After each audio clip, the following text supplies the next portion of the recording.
In today's video, I'm going to show you how to fix the Fall Guys Epic Games account error quickly and easily. This is a common issue that can happen when the launcher has a temporary glitch, when permissions are blocking the game from running properly, or when some of the game files become corrupted. The good news is that there are a few simple steps you can try before you go through any complicated troubleshooting. If this video helps you out, make sure to hit the like button and subscribe for more quick gaming fixes and tutorials. Let's jump right in.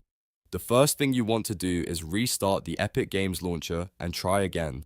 Sometimes the problem is just a temporary connection issue or a launcher bug, and a simple restart is enough to clear it. Close the launcher completely, make sure it is not running in the background, and then open it again. Once it reloads, try launching Fall Guys one more time and see if the account error is gone. If the issue is still there, the next step is to run the launcher as administrator. This gives Epic Games the permissions it may need to access game files and account data properly. To do that, right-click on the Epic Games launcher and choose Run as Administrator. If a permission prompt appears, click Yes and let it open. After that, sign in again if needed, then try opening Fall Guys to check whether the error has been fixed. If you're still seeing the same account error, the next step is to repair the game files using the built-in verification tool. Open the Epic Games launcher and go to your library. Find Fall Guys in the list, then click the three dots next to the game. From the menu, select Manage and then click Verify. This will scan the installation and look for any missing or corrupted files.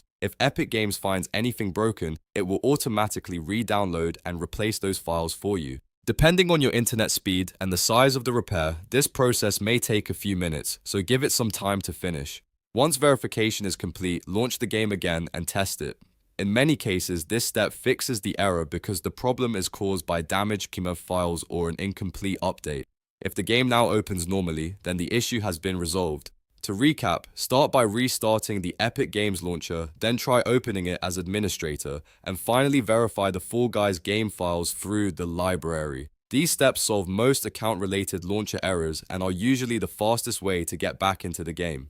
If this tutorial helped, don't forget to like the video, subscribe to the channel, and turn on notifications so you don't miss more gaming fix guides. Thanks for watching, and I'll see you in the next one.